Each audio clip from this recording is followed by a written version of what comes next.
As was mentioned, I'll be bringing a lesson that has to do with Revelation. This little series I've been working on here, Old Testament keys to Revelation. And so looking at chapters 11 through 17 of Revelation is kind of a big chunk there. I want to look at four images from those chapters that I think are difficult. You know, I mentioned at the outset of this series, when we had studied through Revelation over at Ashland, as we were kind of done with that, one of the takeaways I had was there's so much here in Revelation that is baffling, but as we've kind of had gone through it, it's like, well, these are things that are rooted in the Old Testament.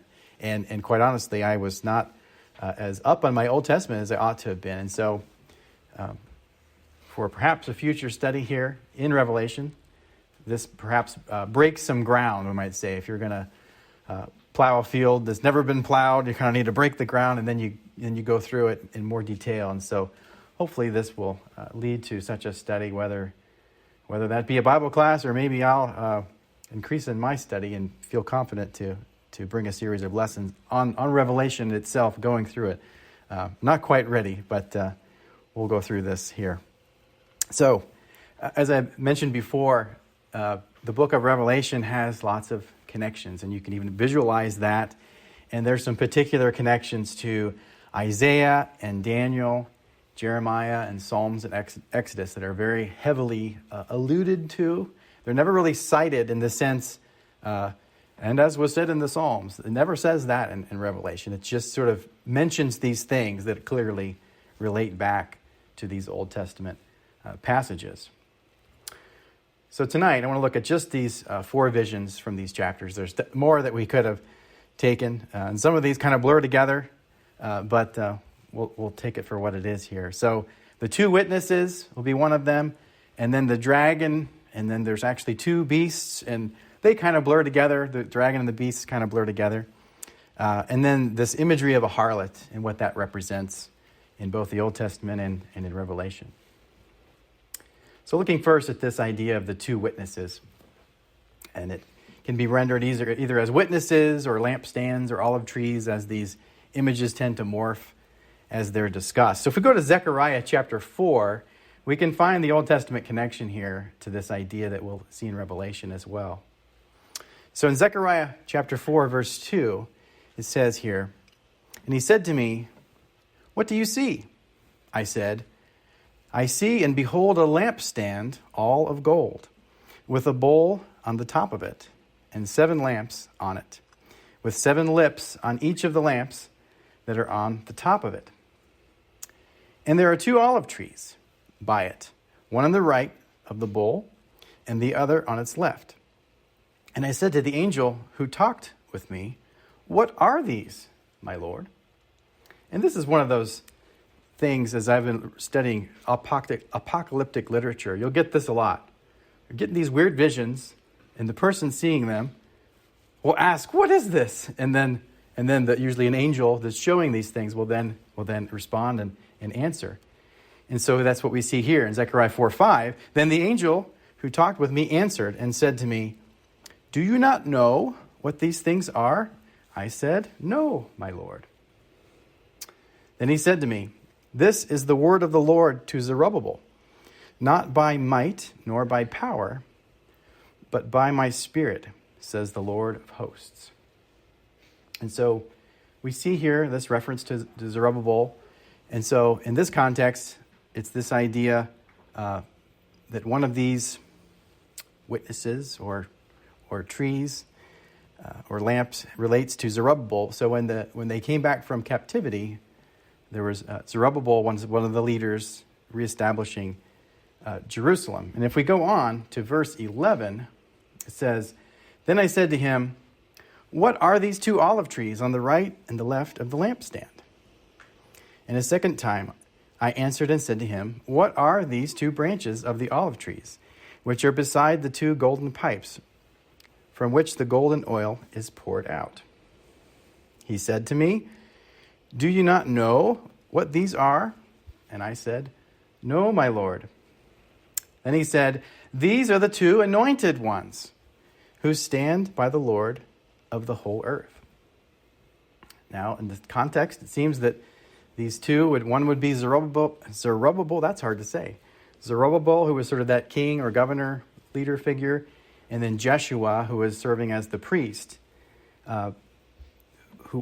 this is referring to. And so there's rebuilding Jerusalem, as I said before. So perhaps this is hinting at two roles of Christ, if we try to think about this forward thinking to the type, antitype into the Bible, into the New Testament, because it talks about them being anointed. That's what Christ means, or Messiah. And of course, these two roles as priest and king would be two of the, we talk about prophet, priest, and king. So that may be part of what's under consideration here. But then we find some of this imagery in Revelation 11, verse 3. It says, "And I will grant authority to my two witnesses, and they will prophesy for 1,260 days, clothed in sackcloth." And of course, this business of these numbers and days is one of those things that we stumble across in Revelation and the Old Testament as well. And so if you do the math, 1,260 days is 42 months, is 3.5 years. And that's just a bunch of numbers, but 7 years is a perfect number. So 7 is a very important number. So 3.5 is 1/2 of 7. So this is an incomplete period of time, is what's trying to be conveyed here in this style of literature. But moving on, from these two witnesses, verse 4, "These are the two olive trees," the witnesses, the olive trees, "and the two lampstands that stand before the Lord of the earth." And we can even, I had an artist rendering of these things that may not match what your mind's eye gives you. And I don't think these artist renderings are what we're really to think of. It's what it means. But Revelation and these Old Testament apocalyptic writings are written in a visual sense. So if we sort of try to visualize what is being said and then trying to discern the meaning from it is one of the keys to understanding Revelation and some of the Old Testament. And I'll say this is a difficult study. This is a deep study. And my main intention here is to find those connections. So I don't have all the answers on how all this makes perfect sense, but we'll work through that in time. So we see those connections to the Old Testament for sure. So our second image is that of the dragon. The dragon and the beasts sort of run together here, but we'll look at this idea of the dragon. And we can see in Psalm 74 where it refers to some of these things. Psalm 74, verse 13, "You divided the sea by your might. You broke the heads of the sea monsters on the waters. You crushed the heads of Leviathan. You gave him as food the creatures of the wilderness." Now, what is he talking about? You divided the sea by your might. Well, that's clearly talking about crossing the Red Sea. God caused the waters to part. And what else happened with there at that time of the crossing of the Red Sea was the destruction of the Egyptians. They perished in that situation. And this is kind of a motif. You might not get it just from this verse alone, but this is sort of a recurring motif that God's enemies are sometimes referred to as this idea of a dragon or a sea monster or Leviathan, and as it says here. So this is a reference to that poetic way to refer to what happened with the Egyptians and the parting of the Red Sea. God's arch enemies are often described in this way. And another verse we could look at is Psalm 89, verse 10. "You crushed Rahab like a carcass, and you scattered your enemies with your mighty arm." Now, Rahab, my mind immediately goes to, well, that was the lady with Jericho, right? Why are we crushing her? Well, her name may be derived from this idea, but this Rahab thing is a Hebrew word that's referring to this sea monster again. And maybe some of your translations may render that differently. But again, this is that motif where this sea monster idea is God's enemies being defeated by God.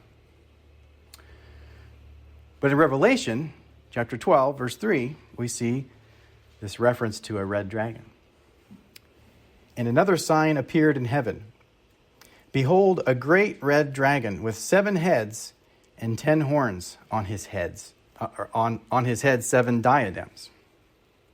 And so, again, both in the Old Testament and in the New Testament, particularly Revelation, this idea of the horns and the diadems, the crowns, this is a symbol of power, kings, empires, and rulers, and that sort of thing, governments. Verse 4, his tail swept down a third of the stars of heaven and cast them to the earth. And the dragon stood before the woman who was about to give birth, so that when she bore her child, he might devour it.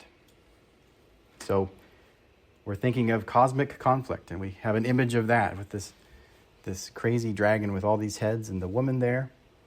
But that's what it's sort of representing, is this cosmic conflict between the forces of evil and God's forces of good. If we look to the next verse, she gave birth to a male child. Maybe we can think of who that would be. One who is to rule all the nations with a rod of iron, but her child was caught up to God and to his throne. So Jesus seems to be the reference here to the son.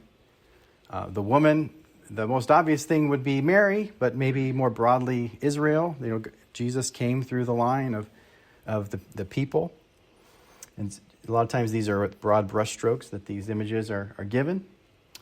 In the next verse, and the woman fled into the wilderness, where she has a place prepared by God in which she is to be nourished for 1,260 days. Again with the numbers, this an incomplete period of time.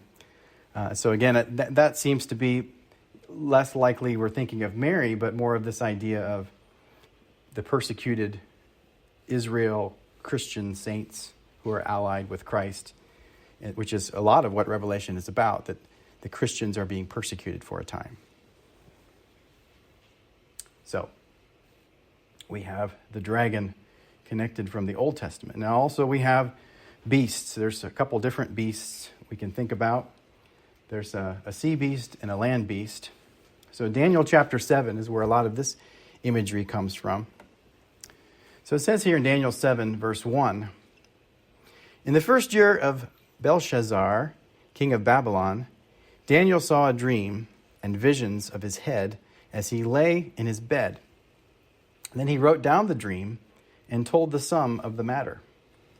Daniel declared, I saw in my vision by night, and behold, the 4 winds of heaven were stirring up the great sea, and 4 great beasts came up out of the sea, different from one another.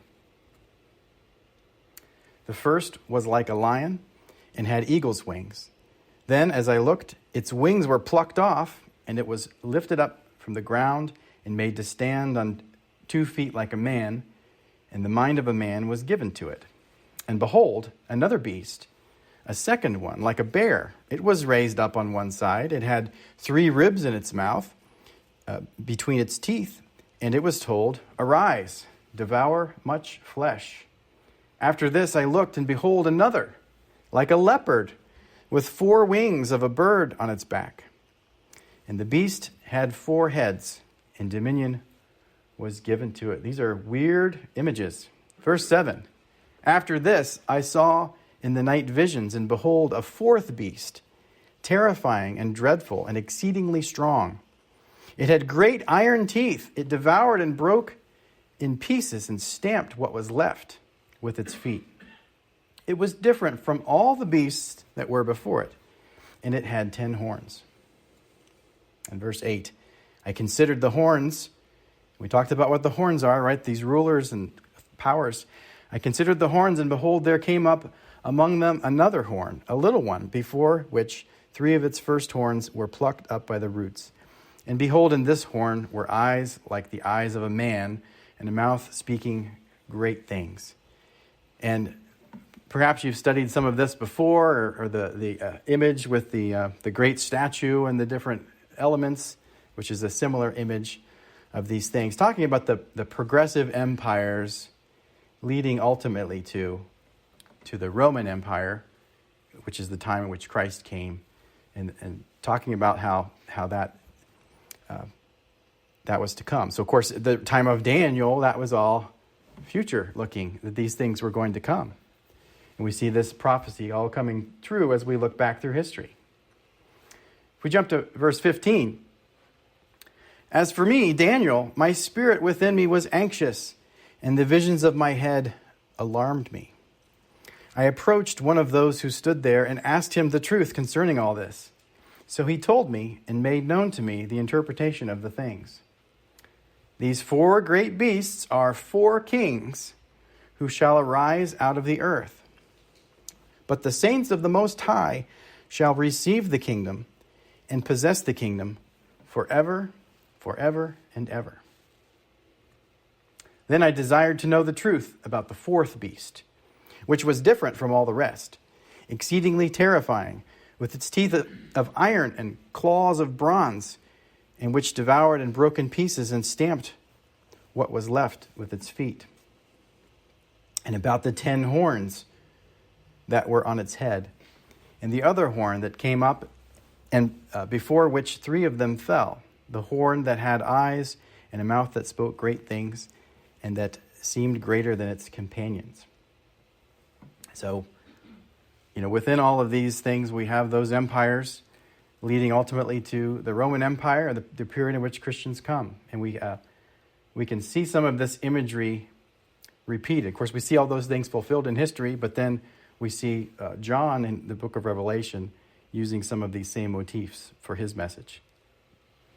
It says there in Revelation 13, verse 1, I saw a beast rising out of the sea, with 10 horns and 7 heads, with 10 diadems on its horns, and blasphemous names on its heads. And the beast that I saw was like a leopard. Its feet were like a bear's, and its mouth was like a lion's mouth.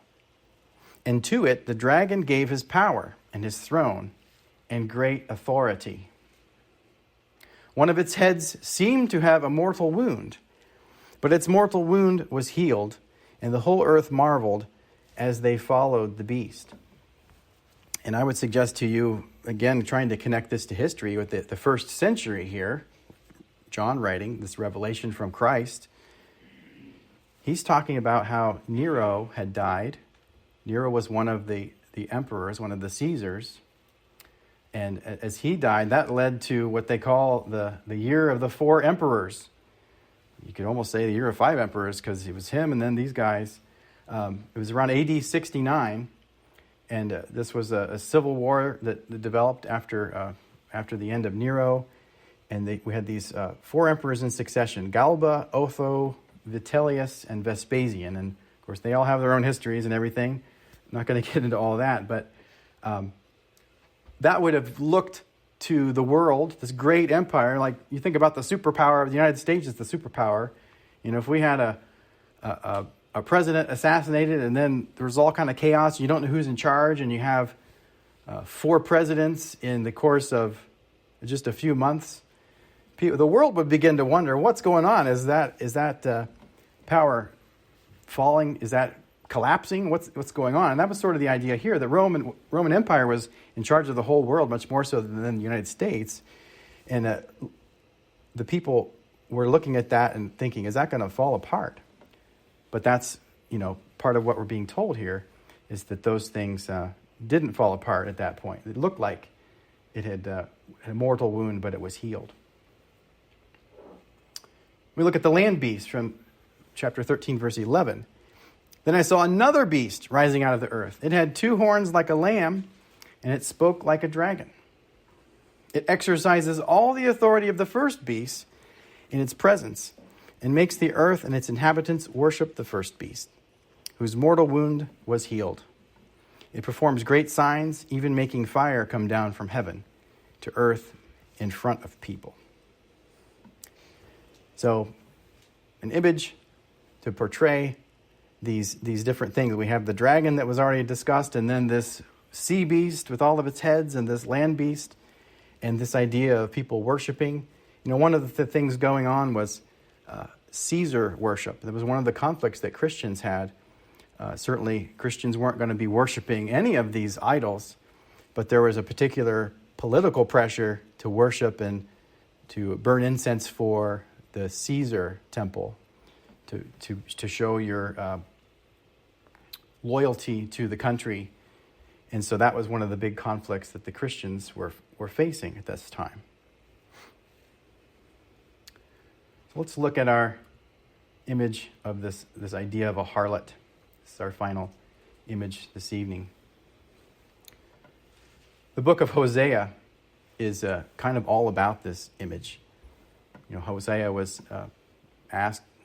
instructed by God to take a wife who was a harlot, and that was to be a living parable of what the people of God had fallen away into.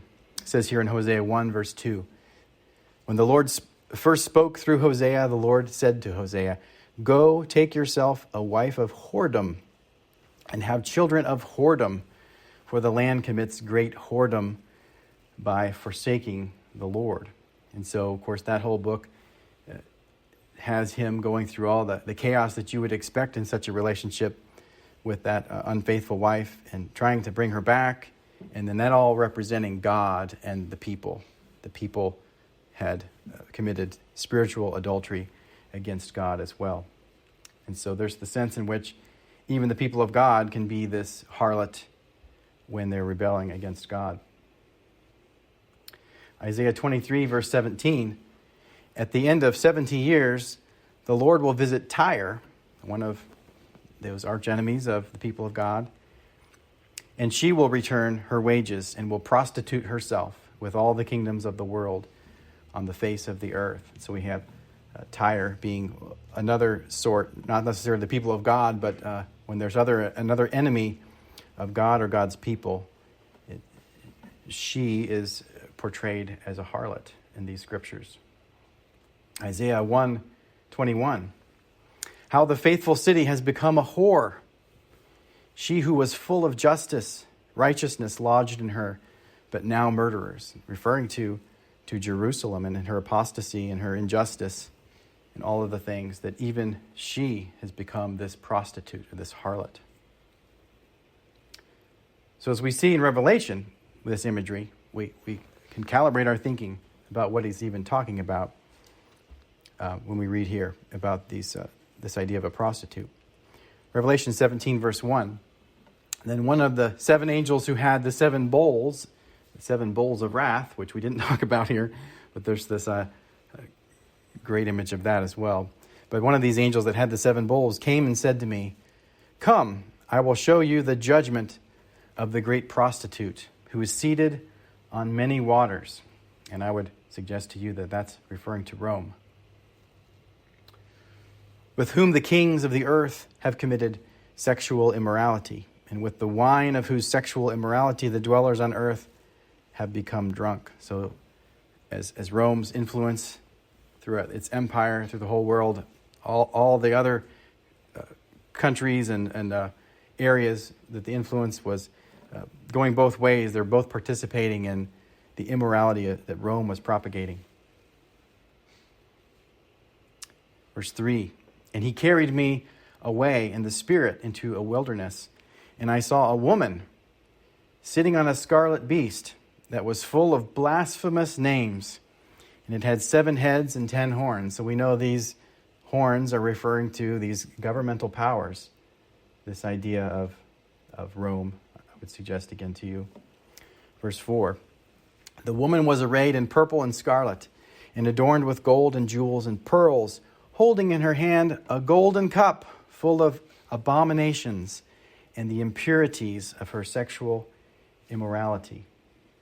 And on her forehead was written a name of mystery: Babylon the Great, mother of prostitutes and of earth's abominations." And so Babylon is one of the archetypal enemies of God's people. So that label being given to Rome is quite fitting with what's going on at this point in history. Verse 6, "And I saw the woman drunk with the blood of the saints, the blood of the martyrs of Jesus. When I saw her, I marveled greatly." And we can imagine this woman with her cup full of blood and abominations. She's persecuting the saints in writing this beast. So it's the idea of Rome and the extravagance of that and the power of Rome, all looking powerful and thinking it's great, but God has judgment for Rome and for any enemy of God. So those are our 4 images for this. We Lord willing, we'll have one more installment of this. I think there's some really good things, really beautiful things in the latter part of Revelation. We talked about the 2 witnesses, and the dragon and the beast, and the harlot. So I think the lesson we can take from these images and thinking about the connections is that God's judgment is sure. He is in control of everything. And these enemies that we talked about, being represented by the dragon and the beasts and the harlot, these enemies of God and the persecutors of God's people will be defeated and destroyed. And Christ has come as the anointed one of God, and that may relate to these witnesses. But regardless, the theme of Revelation, really the theme of the Bible, is that God wins. God wins. And whose side are you on? Whose side am I on?